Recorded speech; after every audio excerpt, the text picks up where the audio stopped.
ओम शांति। 13 मार्च 1971 बाबा के अव्यक्त मधुर महावाक्य। मुरली का टाइटल है बंधन मुक्त आत्मा की निशानियाँ। बाबा कहे, जो भी यहाँ बैठे हैं वह सभी अपने को बंधन मुक्त आत्मा समझते हैं, अर्थात सभी बंधन मुक्त बने हैं व अभी तक कोई ना कोई बंधन है। शक्ति से ना बंधन मुक्त बनी है। जो समझते हैं कि सर्व बंधन मुक्त बने हैं वह हाथ उठाएं। सर्विस के कारण निमित्त मात्र रहे हुए हैं वह दूसरी बात है, लेकिन अपना बंधन खत्म किया है। ऐसे समझते हैं कि अपने रूप से बंधन मुक्त होकर के सिर्फ निमित्त मात्र सर्विस के कारण इस शरीर में कर्तव्यर्थ बैठे हुए हैं। मेजॉरिटी ने हाथ उठाया। बाबा कहे, जिन्होंने भी हाथ उठाया वह कभी संकल्प मात्र भी संकल्प व शरीर के परिस्थितियों के अधीन व संकल्प में थोड़े समय के लिए भी परेशानी व उसका थोड़ा भी लेश मात्र अनुभव करते हैं व उससे भी परे हो गए हैं। जब बंधन मुक्त हैं तो मन के वश अर्थात व्यर्थ संकल्पों के वश नहीं होंगे। व्यर्थ संकल्पों पर पूरा कंट्रोल होगा। परिस्थितियों के वश भी नहीं होंगे। परिस्थितियों का सामना करने की संपूर्ण शक्ति होगी। जिन्होंने हाथ उठाया वह ऐसे हैं, तो इन बंधनों में भी अभी बंधे हुए हैं ना। जो बंधन मुक्त होगा उनकी निशानी क्या होगी? जो बंधन मुक्त होगा वह सदैव योग युक्त होगा। बंधन मुक्त की निशानी है योग युक्त। और जो योगी होगा, ऐसे योगी का मुख्य गुण कौन सा दिखाई देगा? जानबूझ करके बुद्धि का खेल कराते हैं। तो ऐसे योगी का मुख्य गुण व लक्षण क्या होगा? जितना योगी उतना सर्व का सहयोगी और सर्व के सहयोग का अधिकारी स्वतः ही बन जाता है। योगी अर्थात सहयोगी। जो जितना योगी होगा उतना उसको सहयोग अवश्य ही प्राप्त होगा। अगर सर्व से सहयोग प्राप्त करना चाहते हो तो योगी बनो। योगी को सहयोग क्यों प्राप्त होता है? क्योंकि बीज से योग लगाते हो। बीज से कनेक्शन अथवा स्नेह होने के कारण स्नेह का रिटर्न सहयोग प्राप्त हो जाता है। तो बीज से योग लगाने वाला, बीज को स्नेह का पानी देने वाला सर्व आत्माओं द्वारा सहयोग रूपी फल प्राप्त कर लेता है। जैसे साधारण वृक्ष से फल की प्राप्ति के लिए क्या किया जाता है, वैसे ही जो योगी हैं उसको एक एक से योग लगाने की आवश्यकता नहीं होती। एक एक से सहयोग प्राप्त करने की आशा नहीं रहती, लेकिन एक बीज से योग अर्थात कनेक्शन होने के कारण सर्वात्माएं अर्थात पूरे वृक्ष के साथ कनेक्शन हो ही जाता है। तो कनेक्शन का अटेंशन रखो। तो सहयोगी बनने के लिए पहले अपने आप से पूछो कि कितना और कैसा योगी बना हूँ।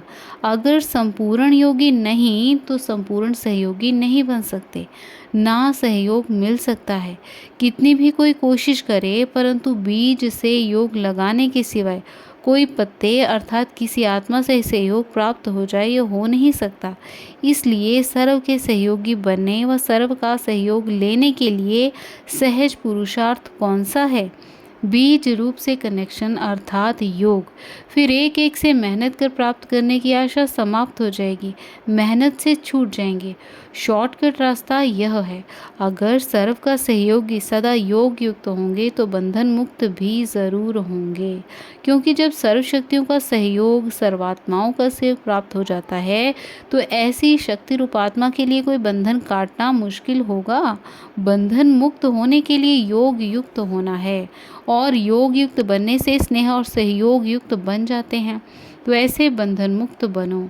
सहज सहज करते भी कितना समय लग गया है। ऐसी स्थिति अब ज़रूर होनी चाहिए। जो बंधन मुक्त की स्थिति सुनाई कि शरीर में रहते हुए सिर्फ निमित्त ईश्वरीय कर्तव्य के लिए आधार लिया हुआ है, अधीनता नहीं, निमित्त आधार लिया है। जो निमित्त आधार शरीर को समझेंगे वे कभी भी अधीन नहीं बनेंगे। निमित्त आधार मूर्त ही सर्वात्माओं के आधार मूर्त बन सकते हैं। जो स्वयं ही अधीन हैं वह उद्धार क्या करेंगे? इसलिए सर्विस की सफलता भी इतनी है जितनी अधीनता से परे हरेक है। तो सर्व की सफलता के लिए सर्वाधीनता से परे होना बहुत ज़रूरी है। इस स्थिति को बनाने के लिए ऐसे 2 शब्द याद रखो जिससे सहज ही ऐसी स्थिति को पा सको। वह कौन से 2 शब्द हैं? जब बंधन मुक्त हो जाएंगे तो जैसे टेलीफोन में 1-2 का आवाज़ कैच कर सकते हैं, वैसे कोई के संकल्प में क्या है वह भी कैच करेंगे। अभी अर्जुन बन रहे हो, इसलिए सोचना पड़ता है। 2 शब्द हैं, एक साक्षी और साथी। एक तो साथी को सदैव साथ रखो, दूसरा साक्षी बनकर हर कर्म करो। तो साथी और साक्षी ये 2 शब्द प्रैक्टिस में लाओ तो यह बंधन मुक्ति अवस्था बहुत जल्दी बन सकती है। सर्वशक्तिमान का साथ होने से शक्तियाँ भी सर्व प्राप्त हो जाती हैं और साथ साथ साक्षी बनकर चलने से कोई भी बंधन में फंसेंगे नहीं, तो बंधन मुक्त हुए हो ना। इसलिए ये 2 शब्द सदैव याद रखना। योग सहयोग दोनों बातें आ गई। अब ऐसा पुरुषार्थ कितने समय में करेंगे? बिल्कुल बंधन मुक्त होकर के साक्षीपन में निमित्त मात्र इस शरीर में रहकर कर्तव्य करना है। अभी इस बारी यह अपने आप से संकल्प करके जाना, क्योंकि आप माना टीचर्स लोगों को सहज भी है। टीचर्स को विशेष सहज क्यों है? क्योंकि उन्हों का पूरा जीवन ही निमित्त है। समझा? टीचर्स हैं ही निमित्त बने हुए, तो उन्हों को ये संकल्प रखना है कि शरीर में भी हम निमित्त मात्र हैं। यह तो सहज होगा ना। इन गोपों माना लोगों को तो फिर डबल जिम्मेवारी है, इसलिए इन्हों को युद्ध करनी पड़ेगी हटाने की। बाकी जो हैं ही निमित्त बने हुए तो उन्हों के लिए सहज है। आप माना माताओं के लिए फिर सहज क्या है? जैसे उन्हों को इस विशेष बात के कारण सहज है, वैसे आप लोगों को भी एक बात के कारण सहज है। जो प्रवृत्ति में रहते हैं उन्हों के लिए सहज बात इसलिए है कि उन्हों के सामने सदैव कॉन्ट्रास्ट है। कॉन्ट्रास्ट होने के कारण निर्णय करना सहज हो जाता है। निर्णय करने की शक्ति कम है, इसलिए सहज नहीं भासता। एक बार जब अनुभव कर लिया कि इससे प्राप्ति क्या है, फिर निर्णय हो ही जाता है। ठोकर का अनुभव एक बार किया तो फिर बार बार थोड़े ही ठोकर खाएंगे। निर्णय शक्ति कम है तो फिर मुश्किल भी हो जाता है। तो यह प्रवृत्ति में अथवा परिवार में रहते हैं, उनके अनुभवी होने के कारण, सामने का कंट्रास्ट होने के कारण धोखे से बच जाते हैं। जो वरदान के अधिकारी बन जाते हैं वह किसके अधीन नहीं होते। समझा? तो अब अधीनता समाप्त, अधिकार शुरू। कब कोई अधीनता का संकल्प भी ना आए, ऐसा पक्का निश्चय है। निश्चय में कभी परसेंटेज नहीं होती है। शक्ति सेना ने अपने में क्या धारणा की? जब स्नेह और शक्ति समान होंगे फिर तो संपूर्ण हो ही गए। अपने शूरवीर रूप का साक्षात्कार किया है।